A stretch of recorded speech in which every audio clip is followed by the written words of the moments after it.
Well, good morning, everyone. You are with us on the second day of the week of Let Us Reason Together. And this is based off of Isaiah 118. Come now and let us reason together, says Yahweh.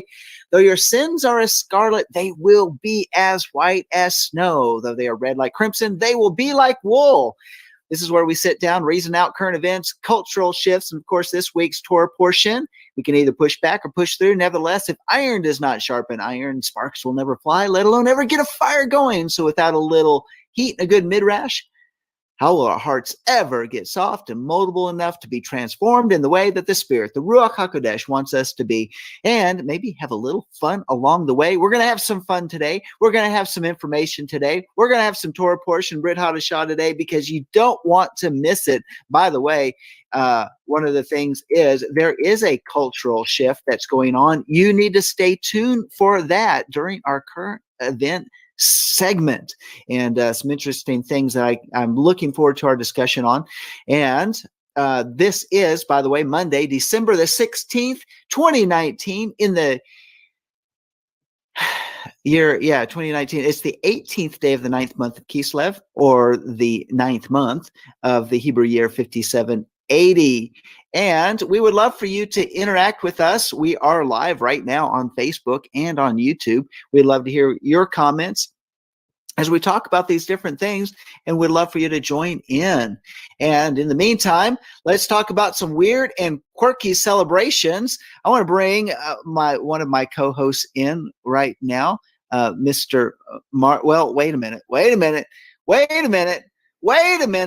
have not just who I was going to say. It's Where'd It Go is with me today. I was going to say Mark David Smith, but it's Where'd It Go.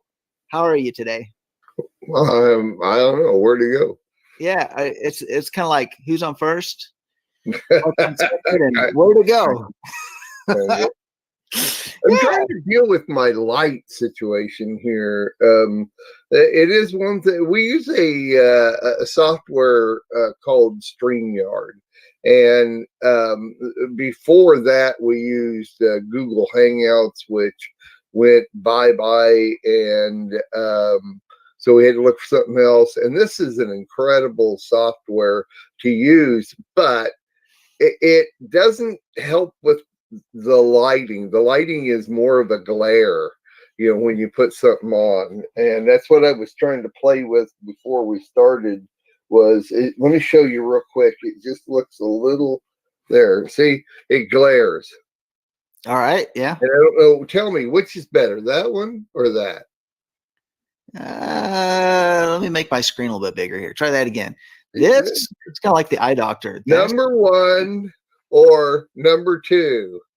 And I got a number 3, 4, and 5 we could try too. But this is probably all something we should have done before we started. But yeah, hey, let's go with this one right now. Okay, let's go with this one. Yeah. And how do you like my hair back? Never mind. I'm sorry. Comb over. Comb over? Yeah. Oh, we can do that. Try that. Yeah. There you go. That's the way it won't stay. Yeah, I love comb overs. Comb overs are great. Let me put that down. I love it. That's, when I know I need to get a haircut, is when I can do a complete comb over. If I just had a little of that spray on glue, then it looks like I have a full head of hair. Then I know I need a haircut. When the part, I can close my part. So I can close my part. The word haircut is a 4-letter word to me. Oh, is that right? Please don't use that. Don't use it. If you don't mind it. I don't mind. Hey, let's talk about some weird and quirky celebrations today. Since I got you on the line here, Mark, it is now. I'm not endorsing these things. But it is writing letter to Santa Claus Day. That's what they do in the Western world, and so that's what their weird and quirky celebration is today. How about this? Absolute relaxation day in front of the TV. I'm all for that one. Is it where the brain waves go into near coma zone all day long. And complete access to any online streaming service of movies, free access. So you just pick the movie and don't pay for it, and you're just kicking back in front of the TV, and just there he goes. There you go. Yeah. Man, where do I go to get that? It's there. It's there online. Where do I go? Yeah, just everything's online, right? Where'd it go? How about this? Random Gifts Day. Random Gifts Day. So like what random gift can I give Miss Sandi Craig?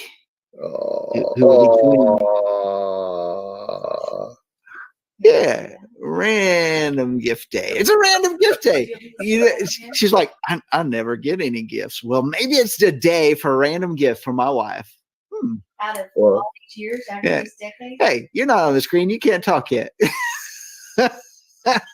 How about and then this, Mark? Spin the bottle day. Oh, really? Yeah, spin the bottle day. Sure. I can't say. I think I probably played spin the bottle once in my lifetime. Yeah, way back when. I haven't done it recently. Just want to let you know that once was when I was in my teenage years, and I didn't like it. I didn't like playing. Now, is that the first time you met Sandi? Was at this place where they were playing spin the bottle? Is that how you met Sandi? No, okay. I met Sandi at Hardee's. At Harvard. Hardee's restaurant. Oh, at Hardee's. Oh, yeah. Really? You remember Hardee's? I think it's become Carl's Jr. now. Yeah, we have them here. Yeah. So I met her at the exit door of Hardee's. Oh, really? Yeah.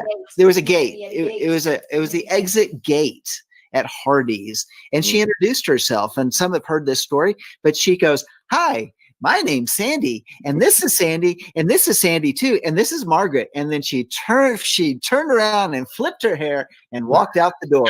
Okay, but you got to understand, that's the first time he spoke to me, or I spoke to him. We met. He actually saw me 6 months before leading worship in this big mega church on New Year's Eve. And he had been watching me for 6 months. Been watching her from afar. I didn't know who he was. And so then we're walking across the parking lot and made sure I was the last one out because his mouth is like this. We were on a singles rafting trip, whitewater rafting trip. Oh, really? We stopped at Hardee's, and so I was the one to make sure everybody was out. I'm following up. I'm going out the door. Boy, they have no idea. I'm walking out the door. There's Sandi with her 3 friends in front of me, and then she turns around again and she puts her hands on her hip and she says, "What? Have you been watching me from afar?" I said admiring. Oh. And his mouth dropped like this. I'm like, I love it. Because he had been. No. She talked to me. Because he had been admiring me from afar. And I didn't know him from anybody. So we continue to have a long distance relationship. Oh, can I see how she flipped her hair? Well, my hair was French braided. Oh. And I went.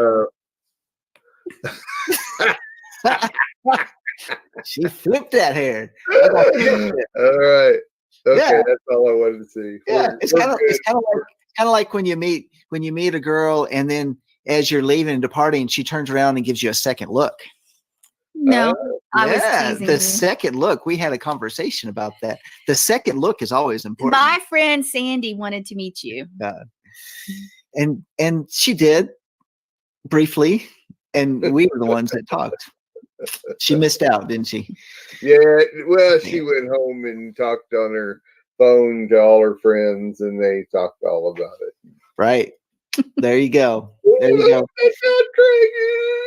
That's not Craig. All I can say, Mark, if John and I didn't have all those hours on the bus to talk, I would have never gone out with him after the first date. That's it. Really? Never. I was a one date person. So I had my standards, and if I didn't know about the Lord and all that stuff, his first date was terrible.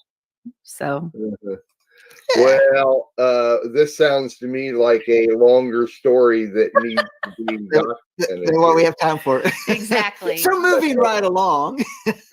Hey, by the way, it's Barbie and Barney Backlash Day. Yeah. Barbie and Barney. Like, I love you. Yeah. You love. Right. And then it's also Boston Tea Party Day. And it's National Chocolate Covered Anything Day. Hey, we have some leftover popcorn from our little snack last night. We should dip it in chocolate. And pour it on Barney and Barbie. Party with, and have a Boston Tea Party with Barney and Barbie and Barney and Barbie. That's right. Yeah. And then and as we're talking about Barbie and Barney, it's Stupid Toy Day. Stupid toy. Yeah. There you go. Well, have you guys seen the new Toy Story movie? Toy Story 4? Nope. Nor 3. What? Nope. Haven't seen it. Okay. Haven't seen 3 or 4. Maybe 2. I don't know. Yeah. All right. We saw 2 though. We saw. Yeah. Okay. There we go. So how about a positive quote of the day? It is the set of the sails, not the direction of the wind, that determines which way we will go. And that's from Jim Rowan. I like that. It's the set of the sails, not the direction of the wind, that determines which way we'll go. How about funny quote of the day? You ready to laugh, Sandy? Okay, this is funny. This is from Bob Dole. So maybe it's a Doleism. The internet is a great way to get on the net. Moving on.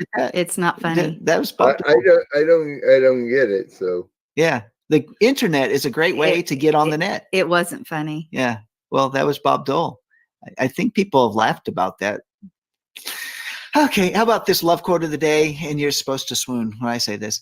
What a man takes in by contemplation, that he pours out in love.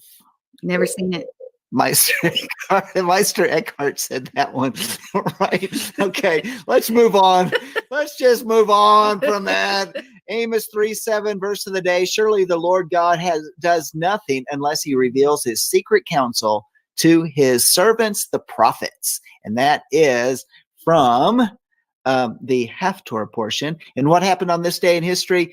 In 2016, I just have to make a comment.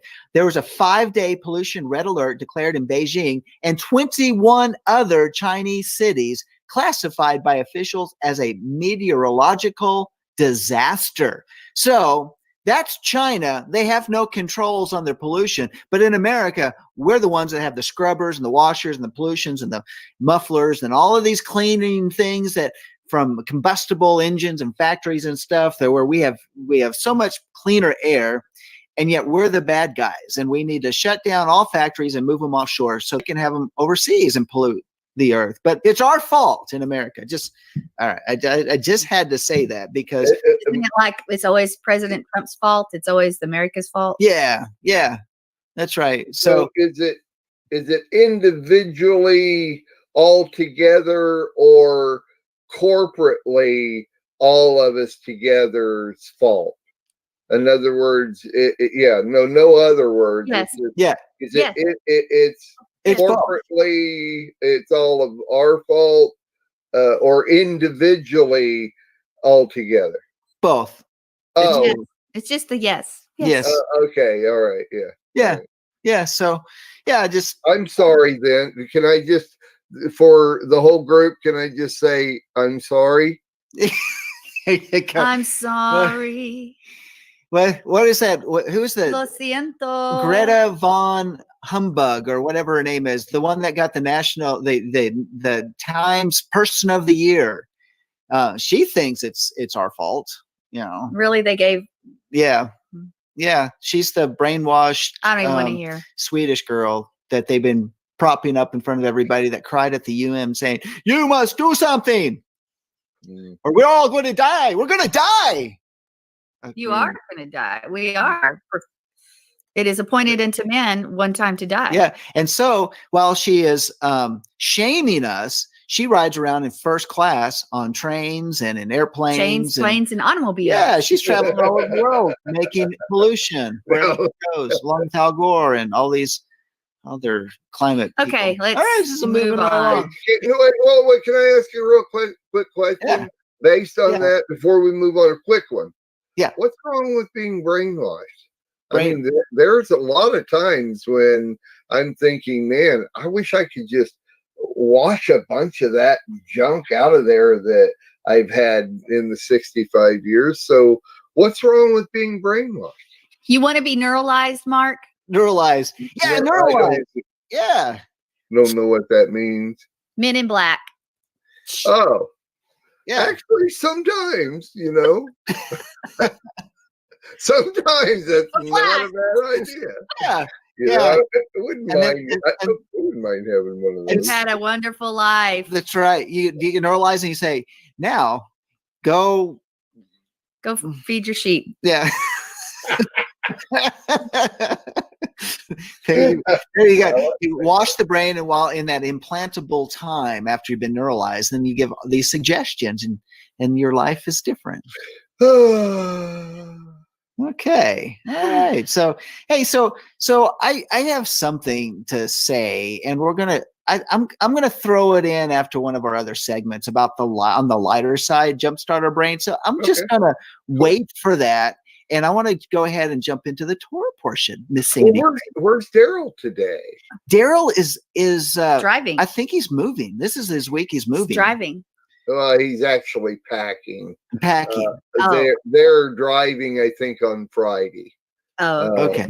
They're actually moving. They're putting all their stuff in a storage where they live, then taking what they need to live on to the new place and getting all that set up, and then come back and get their stuff. Okay.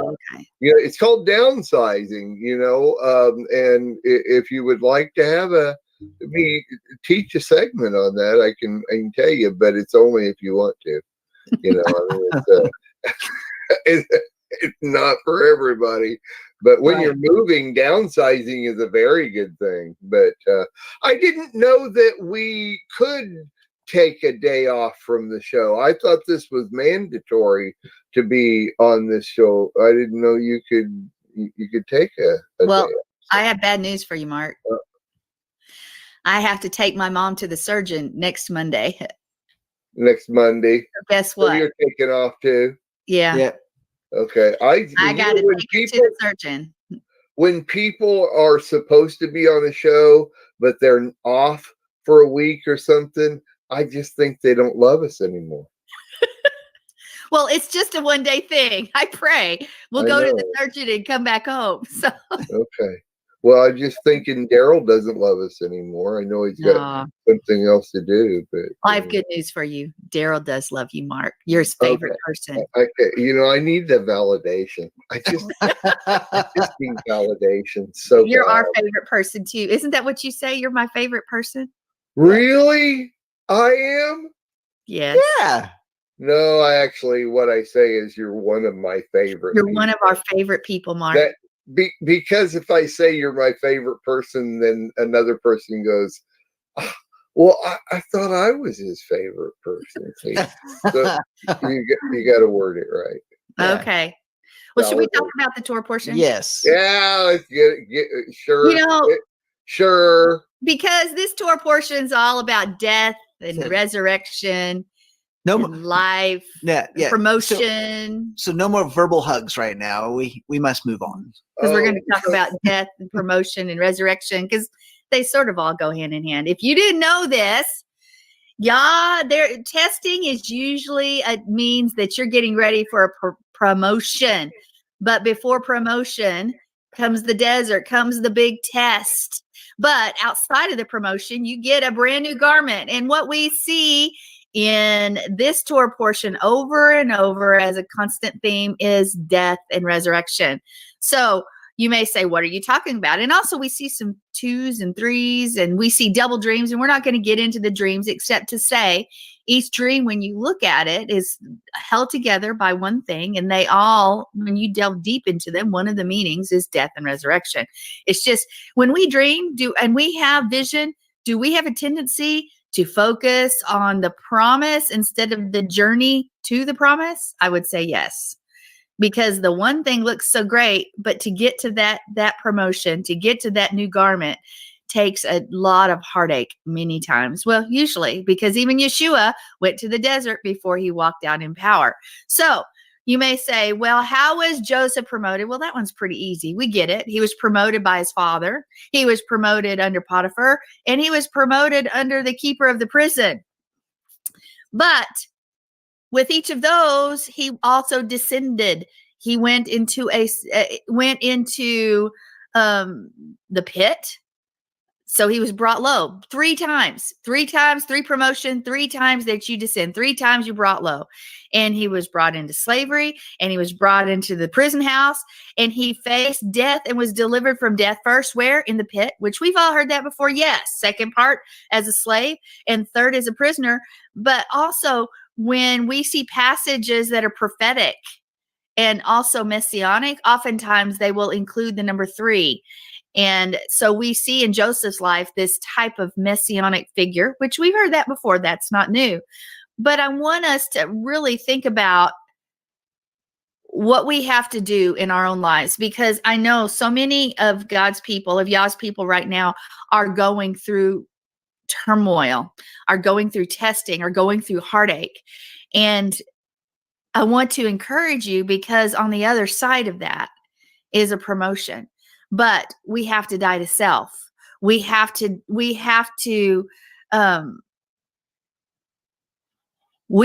be brought low. We have to sort of descend so that we can ascend in Messiah, in Yeshua.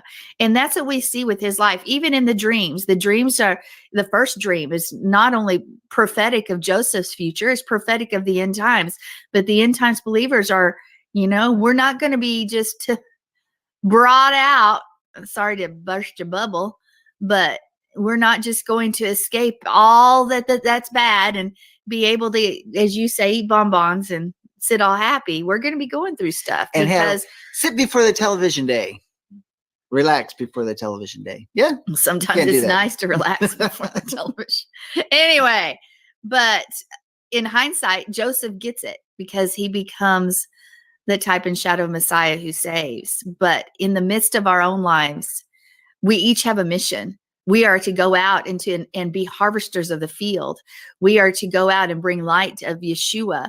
But a lot of times our own experiences, we may try to curse them, and in reality, that makes us who we are, that prunes us and gets us ready. That death of what we thought once was important, or that death of ourself, or that death that seems, hey, Father, I thought you said this and this about my life, but my life I'm living in, and it's completely opposite. Well, that's the death and resurrection and the promotion process. And it always comes with a new garment. It comes with a new anointing, a greater anointing. And, death says, now then, come and let us went for Yeshua. Let us kill him and throw him in or for Joseph, and throw him into one of the pits. And the wild beast devoured him. And then let us see what would become of his dreams. But Yeshua restored the dreams. What the enemy is meant for evil, Yah will always turn around. And I know this is basic, and it's sort of just what we've all heard all our lives with this Torah portion. But it is good to hear the reminder that the promise is still there. And in the journey there, he will never leave you nor forsake you. And he will work out all to his glory. But his word also says that he has come to give you life, and that more abundantly. He said, my plans for you, to give you hope in the future, to work for the good. In fact, when you break Jeremiah 29:11, my plans I plan for you. It's my plans I plan for you. When you break it into the Hebrew, plans for good, not for evil. And plans to give you a future. And if you remember what I've talked about before, future is things to see what your future holds. All you do is look into the past victories Yah's done in your life. And that is prophetic of what he's doing for you in the present. So my encouragement this morning, you may be dying to self. You may feel like you're dying in the midst of your circumstances, and you are. You have got to die a type of death, but be of great courage, because it says, first off, testing occurs to those that y'all loves. And secondly, he is doing something, and the promise of promotion is there, but the dying has to come first. So, all right. Yeah, that's good. well, it's basic, but it's a reminder. Yeah. Well, Mark, what are your thoughts on what Sandy's talking about in the Torah portion? A few months back at the church I've been going through, the pastor taught a sermon called "God's Not Done with You Yet," and then he used that concept within kind of a series of other series that he did, and I thought it was really, really good, because I think a lot of us get in a rut.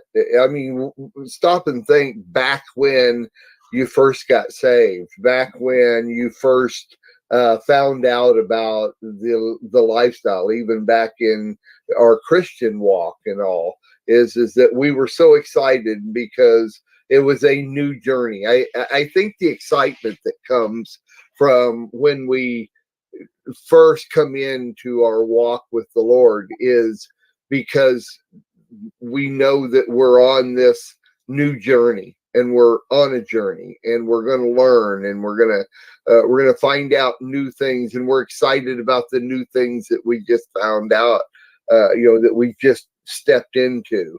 And but as time goes on with anything and within any lifestyle, remember when you first found out about the Messianic lifestyle and all those new things, and those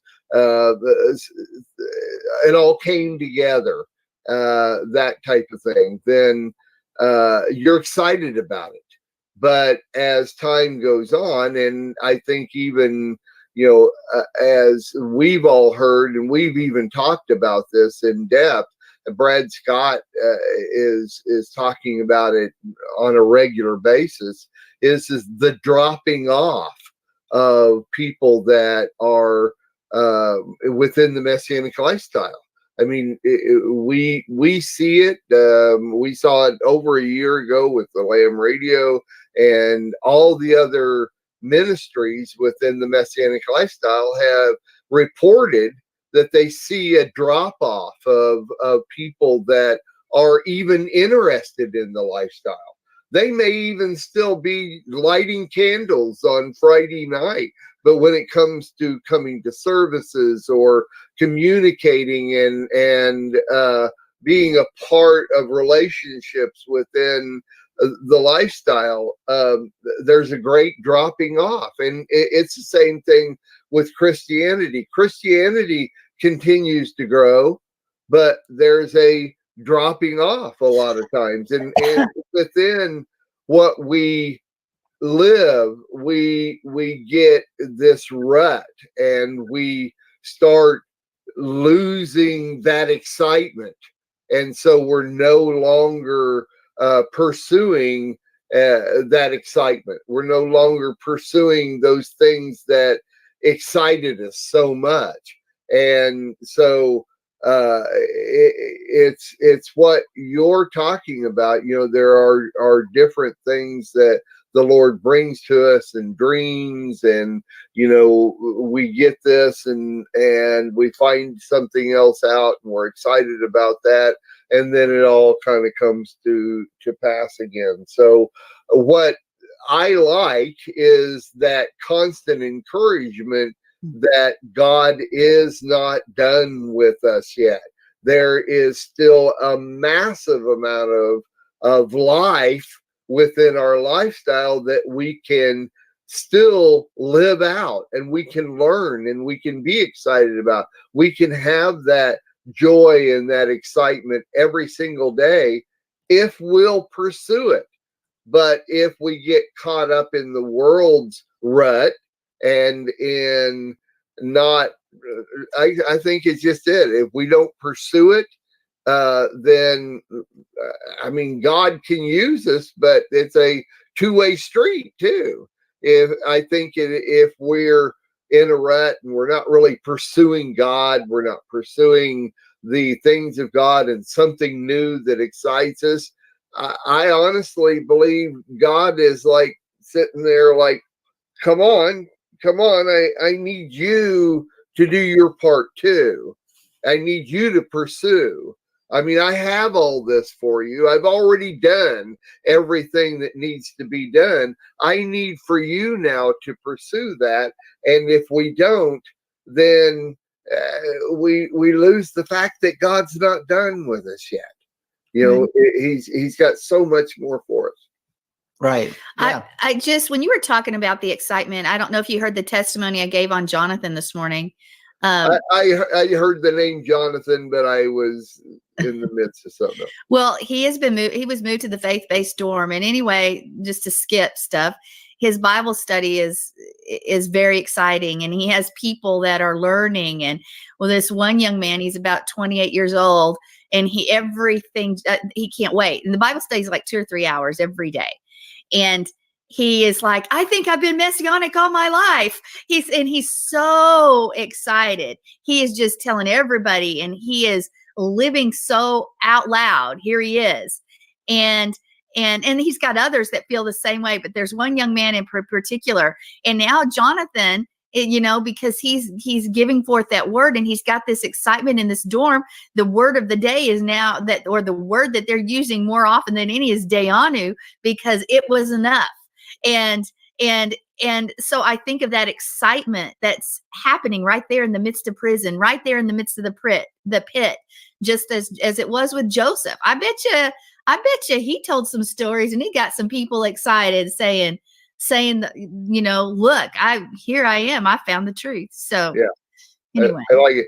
The Dayanu is, it would have been enough. It would have been enough. That's right. It would have been enough. And it's like, oh my gosh, if we could live that every single, Abigail O'Hare did an incredible teaching on It Would Have Been Enough about 3 years ago, right after Passover. That blew me away, and it had me in tears, because I had lost that understanding of oh my gosh, God, it would have been enough if you'd have just saved me. I should be thrilled about that every single day, even if I don't ever get anything. I love it, because right now we've got those men sitting in prison with nothing, saying, well, and I'm going past it would have been to it is, because they're living it. It is enough. What you've already done is enough. Right. So anyway, it's just cool. Yeah, no, it's really cool. And when y'all were talking, I was just thinking about this. And I say this on occasion, and that the Father's more interested in our journey than he is in. I mean, he wants us to make the destination, but in that journey, he's more about developing our character in the midst of all that, because it's always it's about us being the bride. It's about us becoming the bride. It's where we have to be transformed into the image of the bride that is good enough for his son, that his son wants to be with for eternity. I mean, because we think about the bride in the wilderness was not a bride that he wanted to stay with, considering the golden calf incident, all the griping and the complaining and the journeys and everything like that. We think about the journey that now the bride of Messiah has been on for 2,000 years, beyond 2,000 years since Messiah came.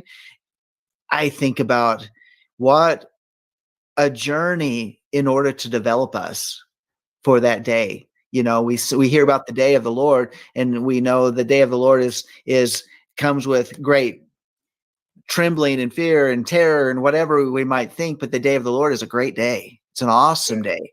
And so we know that is coming. So we need to rise up to have that character to be able to face that day as it comes. So that was just some thoughts that I had on that. So yeah, very good. Well, And going back to the verse of the day, Amos 3:7 says, surely the Lord God does nothing unless he reveals his secret counsel to his servants, the prophets. And I just think that goes along with that, because he wants to reveal his heart before it ever arrives, right? And he revealed it to Joseph. Yeah, revealed it to Joseph. So what a great thing. Well, hey, okay, so I have 2 articles today. Choose. All right. And since you brought it up, Mark, I'm going to article number 2 because I was going to use article number 1, which is quite relevant. It's a current event. It's something that's going on. It's affecting us. And yet, because it has to do with how the United States, this is the first article. I'm going to skip it. May have to wait till next week to do it, or do it at another time, where the U.S. has the highest rate of children living with a single parent in the entire world. I wanted to talk about that. But because you brought it up, I'm going to bring up the other one. And I pulled this off of stevequail.com this morning. It's an article over at 538.com. And it's where millennials are leaving religion and not coming back. And it's an article by Daniel Cox and Amelia Thompson DeVoe.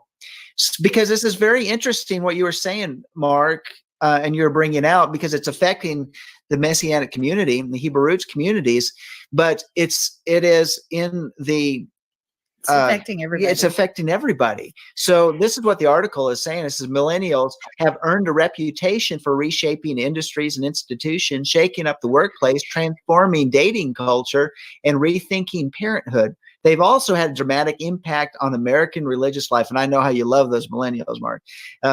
4 in 10 millennials now say they are religiously unaffiliated, according to the Pew Research Center. In fact, millennials, those between the ages of 23 and 38, are now almost as likely to say they have no religion as they are to identify as, and they use the word in the article, as Christian. So let's just say having a biblical faith. For a long time, though, it wasn't clear that whether this youthful defection from a religion would be temporary or permanent. It seemed possible that as millennials grew older, at least some would return to more traditional religious life. But there's mounting evidence that today's younger generations may be leaving a religion for good. Social science research has long suggested that Americans' relationship with religion has a tidal quality. People who are raised religious find themselves drifting away as young adults, only to be drawn back in when they find spouses and begin to raise their own families. Some argued that young adults just hadn't yet been pulled back into the fold of organized religion, especially since they were hitting major milestones like marriage and parenthood later on. But now millennials have spouses, children, and mortgages, and there's little evidence of a corresponding surge in religious interest. A new national survey from the American Enterprise Institute of more than 2,500 Americans found a few reasons why millennials may not return to the religious fold. One of the authors of this article helped conduct the survey. And it says, for one thing, millennials never had strong ties to religion to begin with, which means they are less likely to develop habits or associations that make it easier to return to a religious community.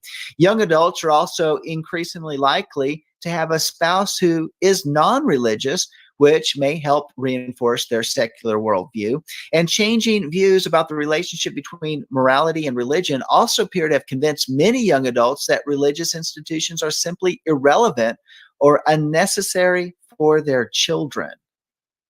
So these are some of the things that this article is talking about. It is about an exodus from organized religion, and where there's been simply a definite shift between the baby boomers to the millennials. And so millennials may be symbols of a broader societal shift away from religion, but they didn't get started on their own. Parents are at least partly responsible for the widening generational gap in religion, in religious identity and beliefs, and they are more likely than previous generations to raise their children without any connection to organized religion. So anyway, let's throw it on the table. There's more in this article that's interesting, but that's kind of the gist of it. And Sandi, what are your thoughts? Well, I think you should go to Mark first, but I like what your article says later is that a parent's religious identity can do a lot to shape a child's religious habits and beliefs. And we know that. And shame on us, shame on our generation, shame on us. Because we weren't, let's be honest, the passion and the living it out has gone by the wayside from generation to generation. And here we are. So yeah, Mark, jump in. Yeah. Mark, jump in there. And okay. I'm actually trying to look up here and see, there's an article on, Wikipedia that says list of generations, and I'm trying to look and see. Take me off full screen. It's okay. Thank you very much. All right. Yeah, we're good. Thank you. Yeah. No, it's interesting. Yes, you're right.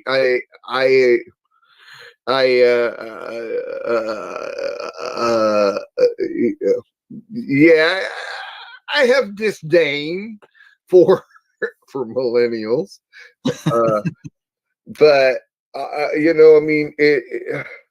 it's so hard to verbalize, and without saying I don't want to be negative. So my brain should already be positive about it, but it's true. We've talked about this before. Is that it's how come we talk about millennials and baby boomers more than Gen X and the other ones? Right now, because they're the ones that are forming and shaping society. Think about that.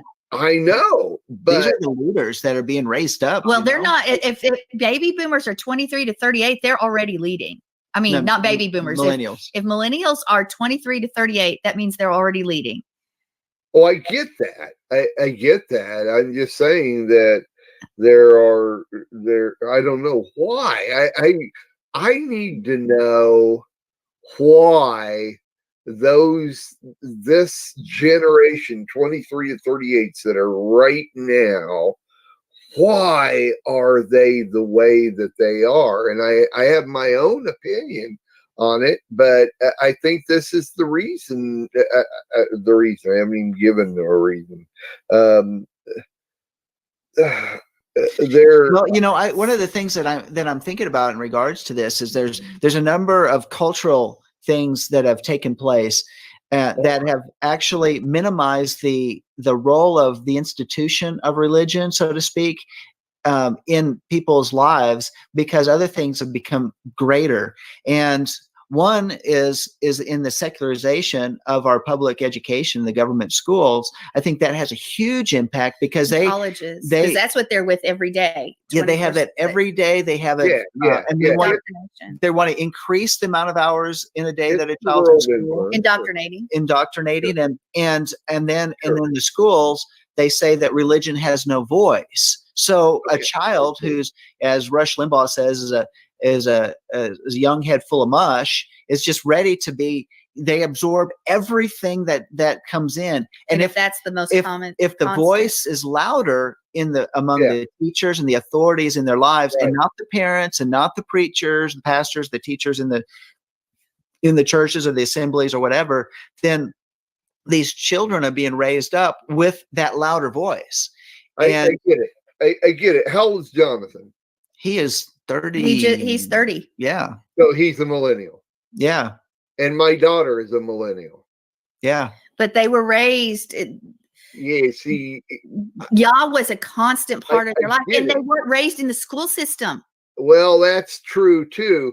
Yet still, Sandi and John, there are a massive amount of other kids that I know personally, homeschooled, millennials, and messianics, and they're not following the Lord, and I know their families. I know their parents are people that are serving God to the max, right? Still today, and were when they were raising their kids, yet their kids have decided not to stay with it. Maybe they, like I say, they do lighting the candles. So I don't get it. I understand the influence of the world. I understand that each individual person has lived through a life of their own, so they come in contact with different influences than, say, Jonathan or my Sarah, who are a man and a woman of God, unsurpassed by other people that I know. That's what I say. Both those millennials are a man and woman of God, unsurpassed by other men and women of God I've ever known. But I don't know. I'm just saying that I think it goes individually more than a mass quantity type thing. And I of course, we know the world has changed. The cultures of the world in every society around the world has changed since we were 23 to 38. So we know that, and it's changing drastically. It constantly comes to my mind where the scripture, I don't know where it is, but I've been told, I don't even know if it's in the Bible, but I've been told it's the scripture, that in the last days, knowledge will increase. And I'm real sure it's in there somewhere. I just don't know where. Yeah, where's Dr. Scotty when you need that? But knowledge will increase.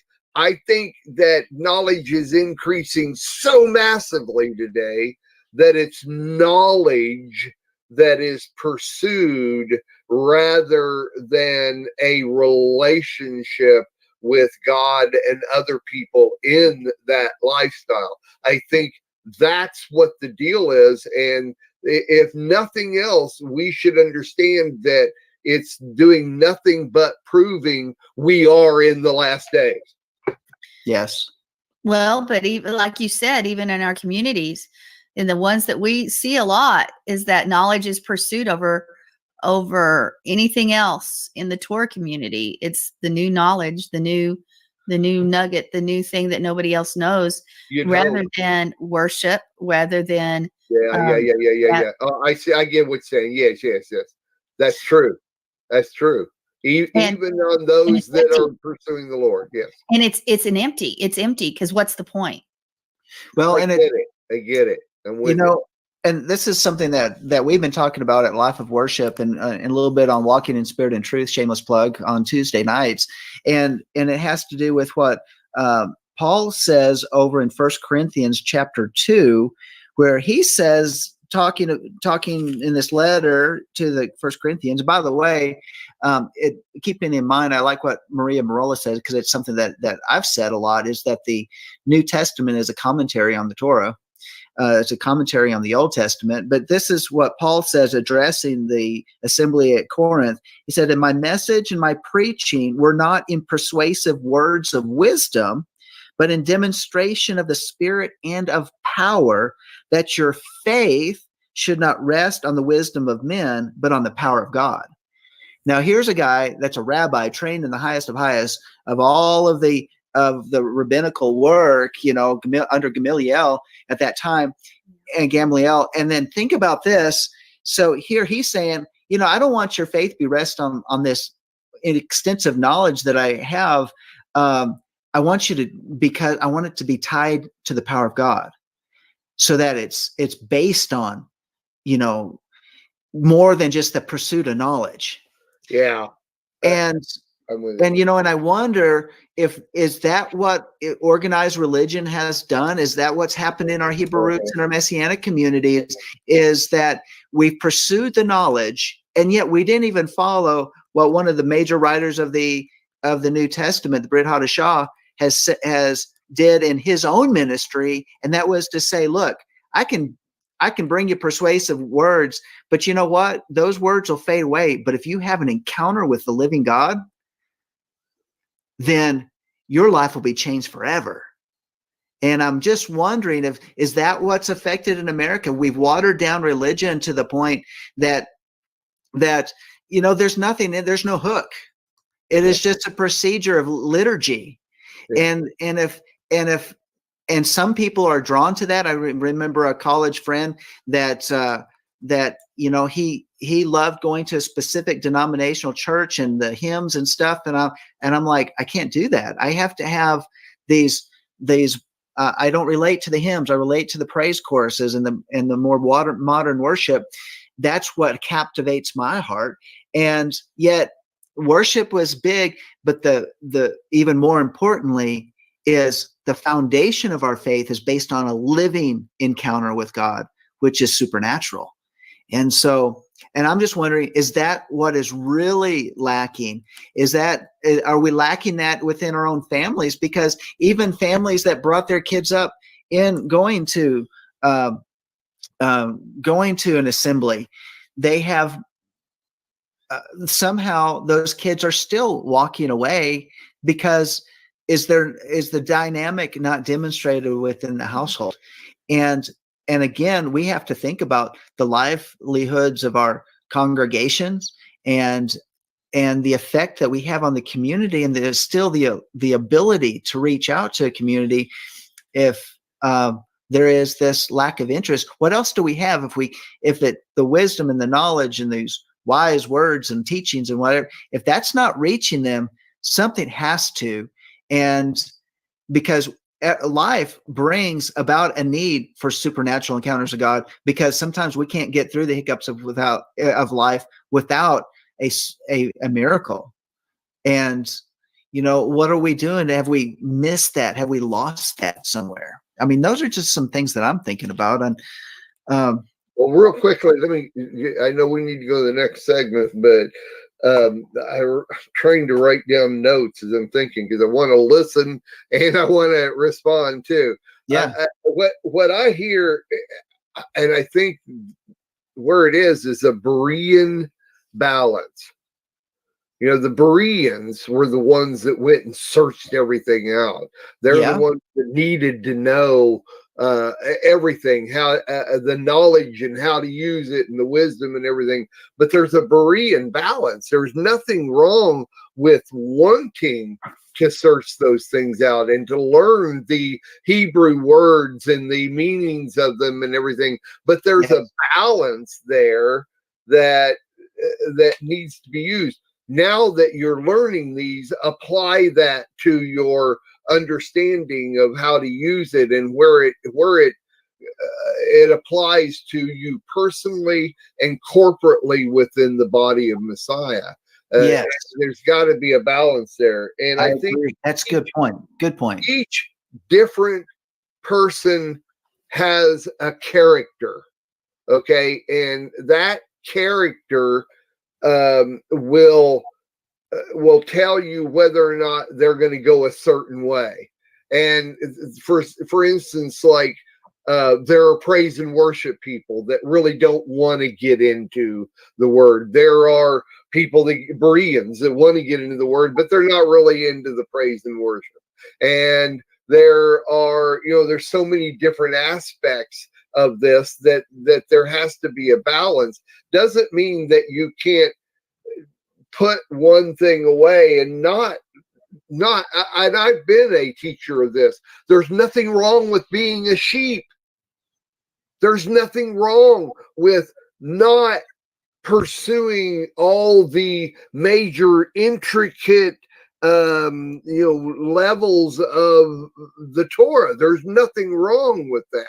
But it also, you shouldn't just do away with that. You should still find a balance of how you can get things out of the Word of God and yet be a praise and worshiper, because it all balances together and we have to have it all. I think that's one of the things that may have happened to our millennials is that they pursue too much of this character and leave that character just completely, that part of living a Torah lifestyle in the wayside. And then the world influence comes in and there's not a balance, so it takes them away completely. So I think it happens with everybody. You, once again, just like I said before, you have to pursue your lifestyle. If you don't pursue it, you'll lose it. That's all there is to it. And so anyway, that's All right. Ending spiel there. Yeah, no, that's good, Mark. I appreciate that, and it is. I do agree that it's a balance in all of it. It's certainly a balance, and because we just can't have an empty pursuit of God without some type of knowledge of God, and so but that's twofold. Part of it's revelation, part of it's the Word, part of it's an encounter, part of it is the seeking out of those being a Berean and seeking out that truth and that knowledge, and yet having what is the Agadah, the inspiration that comes from it. How do you apply it to everyday life, as opposed to the mechanics of the word itself as well? So good stuff. Good word. Well, hey, let's go ahead and let's jump over into the Brit Hadashah portion in this last segment of the show today. Mark, what do you got for us on the Brit Hadashah? Okay, Matthew 1:18 through 25. I'm gonna try something, see if this works. Can you see me? Yes. You can? Okay, so let's see. Can you hear this? But as he considered these things, yes, you can hear that, but it's low. Turn it up. Turn it up. Yeah, can you do that? It's up full blast. I think it's up full blast. Yeah, it is. Never mind. I'm gonna try something later on, but not now. So Matthew 1:18 through 25, the birth of Jesus Christ, Yeshua HaMashiach. Now the birth of Yeshua took place in this way. His mother Mary had been betrothed to Joseph, and she was found to be with child from the Holy Spirit. It doesn't say how she was found to be, except they just know. And her husband Joseph, being a just man and unwilling to put her to shame. Now, see, that's a man that's pursuing pursuing God. That's a Jew that really wants things to work out there. And he, but as he considered these things, behold, an angel of the Lord appeared to him in a dream, saying, Joseph, son of David, do not fear to take Mary as your wife, for that which is conceived in her is from the Holy Spirit. I think, I don't, she will bear a son, and you shall call his name Yeshua, for he will save his people from their sins.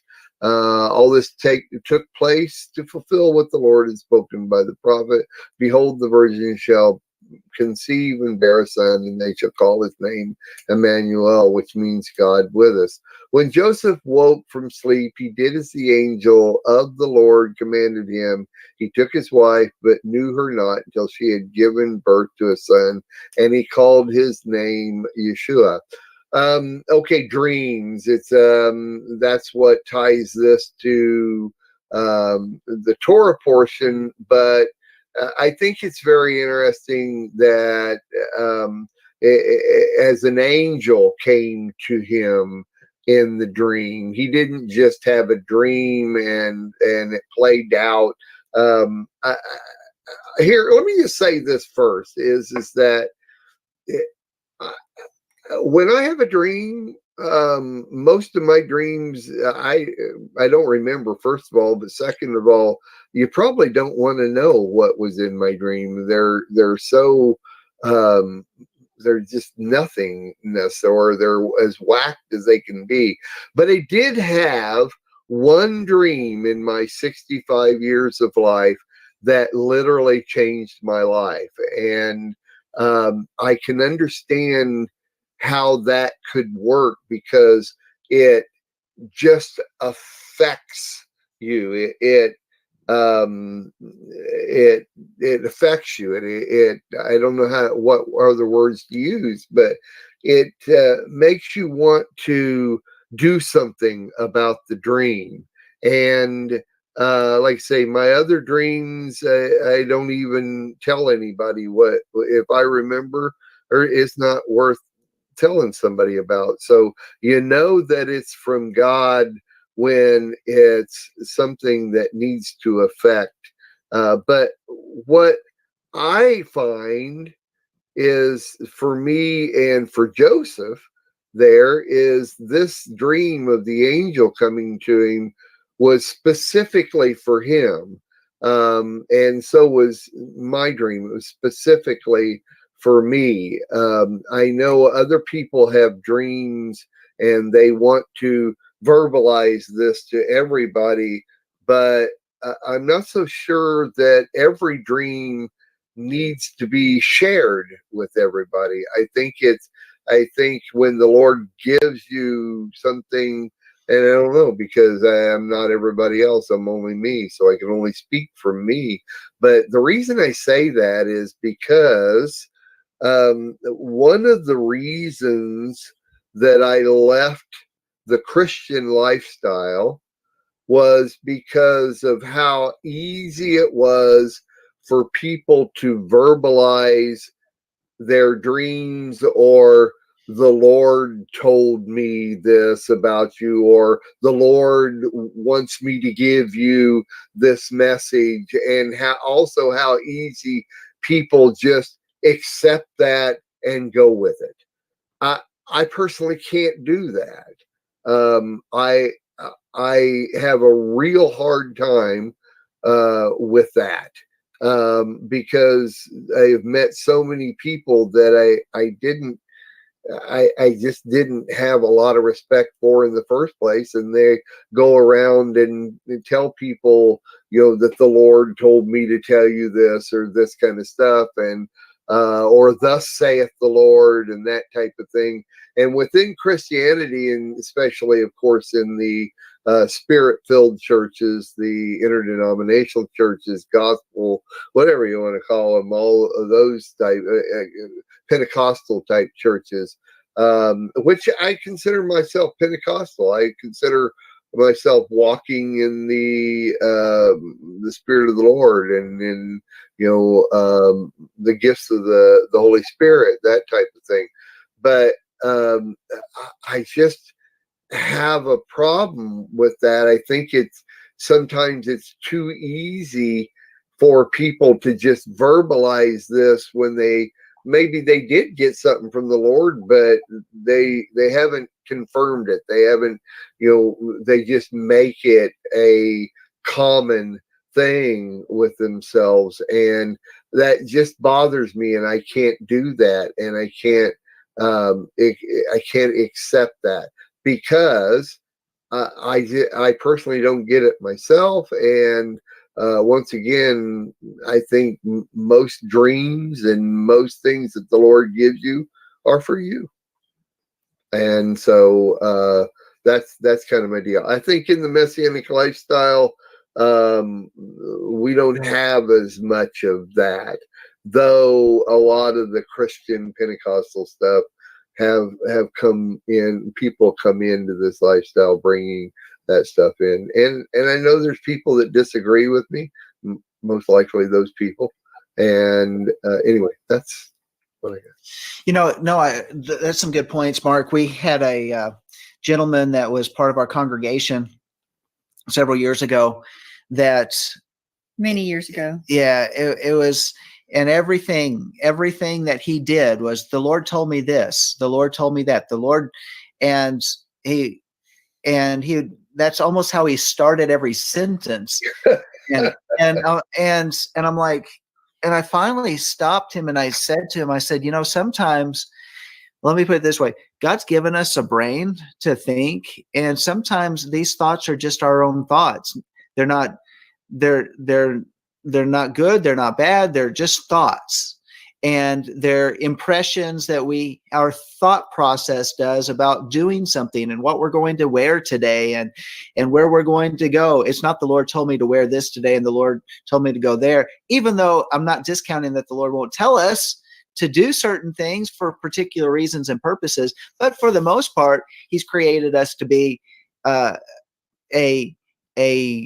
being who has the ability to choose and make choices, and he wants to be involved in those choices.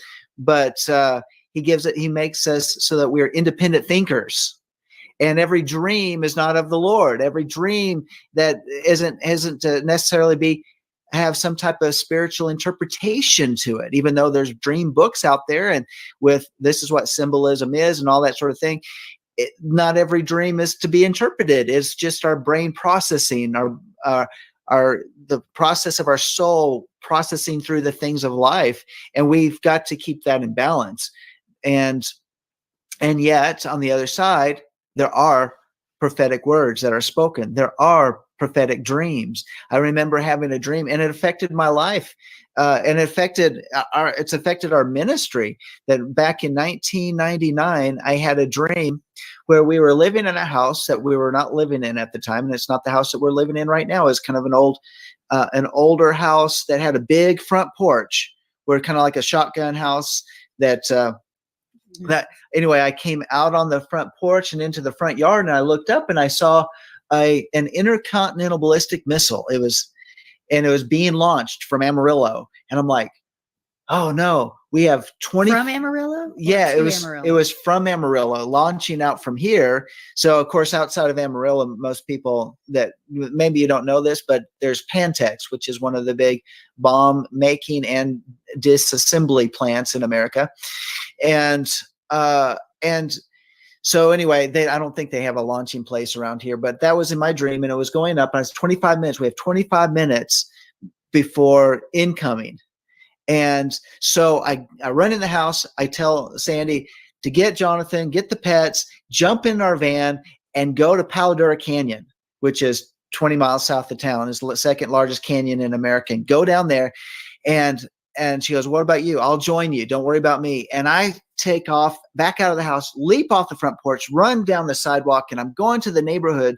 And I'm saying, you have 25 minutes, 25 minutes.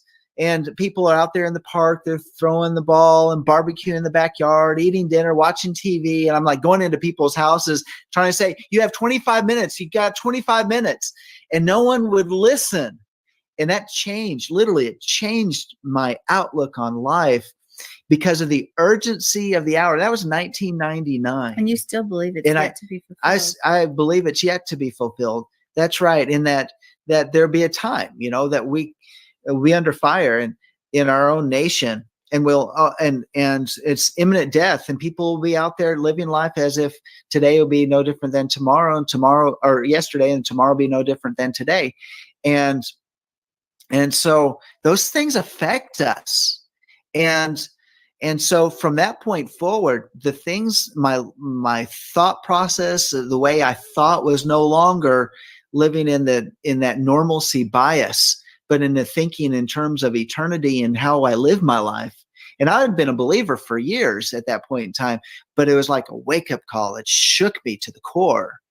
And that, I believe with all my heart, that was the Father shaking me to the core through a dream. And so that was for more than you. Yeah, it was more than, because that's been a message that literally has echoed in our ministry.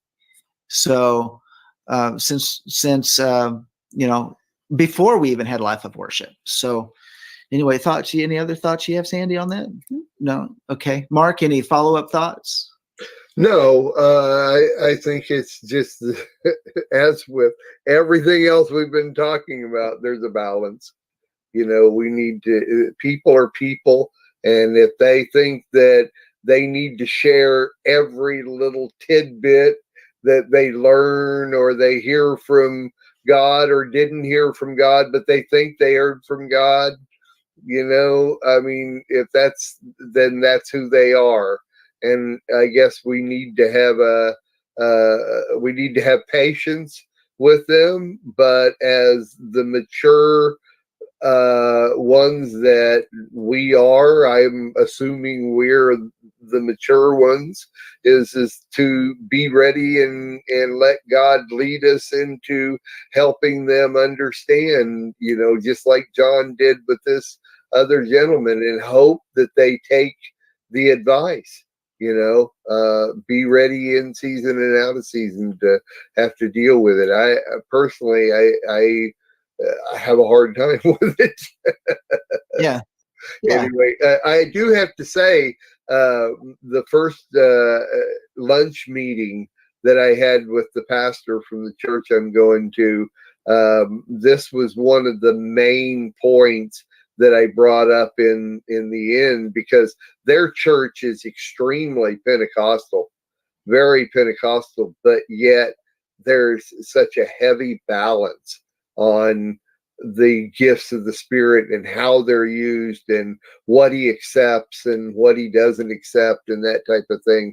And this is one of the issues we talked about, and he agreed vehemently, that is a balance within the Pentecostal lifestyle that really needs to happen, that isn't happening. And I think it's one of the things that makes people not want to be a part of. I mean, especially if you're kind of new to it and you hear all this, thus saith the Lord, and chandala, chandala, chandala, and all this kind of stuff. It kind of throws people off because the balance is not there. So anyway, as leaders in any community, we need to be the mature ones and help them balance that out. Yeah, exactly. And we always have to consider our audience. And that's the other thing, is that who's around, because, in the midst of our fervency, we could turn a lot of people off in regards to connecting them with what the Father's doing, and whether it's through the gifts of the Spirit and that type of thing, and as well as the other side of it, where there's this completely imbalance and it's knowledge only. And it's very important. We've got to consider everybody, but ultimately we've got, as my role as a pastor is to push people in the direction that the Father's leading, so to speak. And that's, or you might say, pull them, but a shepherd leads his flock from behind. And that's what you do, is you got to get them to that living water. You got to get them to the green pastures. So anyway, well, hey, good show. Good thoughts today. Really appreciate it. We did miss Daryl, so hopefully we'll get to see him back next week after he completes his move down there to Niagara Falls. And but if you like what you're hearing today on the show, give us a thumbs up and share it, and let people know on your social media.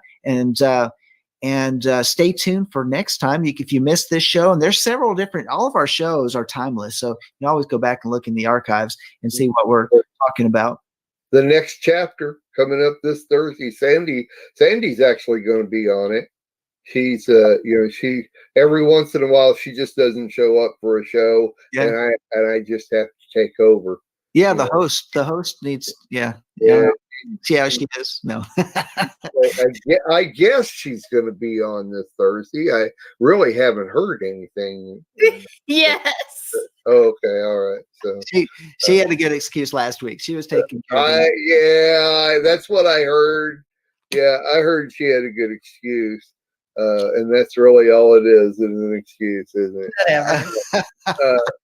And my new show is coming up in 2 weeks on January 1st. Yeah, January 1st. You're going to launch that, aren't you? So. I am. And if you thought that you've seen me do some wacky things, you ain't seen nothing yet. Right. I got some massive ideas for some things, and I'm hoping Sandy. I'm going to leave the show as a wide open. Of course, we all know the platform we use here. It's an open source, so anybody that has the page, which is all our producers. I'm leaving it open. Anybody that wants to just pop in anytime they want to, no matter what the deal is, whether or not they told me or not. Hopefully, I'm just hoping for some big surprises of people that will just pop in. And both of you are welcome every minute of every show that you want to come on and just pop in and be a part of. But there is a but there. Whenever you come in, no matter what segment I'm doing, you have to be a part of that segment and enter in, and you may be challenged. So, okay. So, Mark, thanks for that. I'm looking forward to seeing that, and maybe just showing up every once in a while. That's what I want, and I put the word out there to a lot of people that we know in the Messianic community. That we know and respect, and they have the ability to just pop in when they want to too. So. Excellent. Well, I want to say thank you, Mark and Sandy, for joining me today on Let Us Reason Together. And so on behalf of this show, this is John Craig, and until next time, shalom.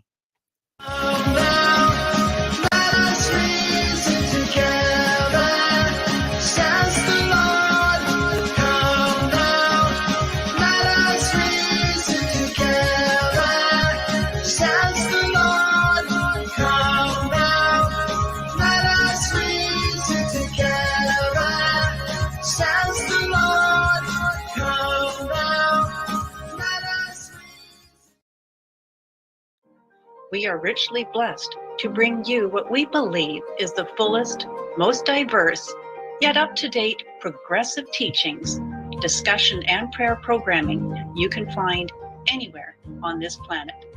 Be sure to take the tour of the MessianicLambRadio.com website. I'm Susan Hoogie, thanking you for joining us on the Messianic Lamb Video Network.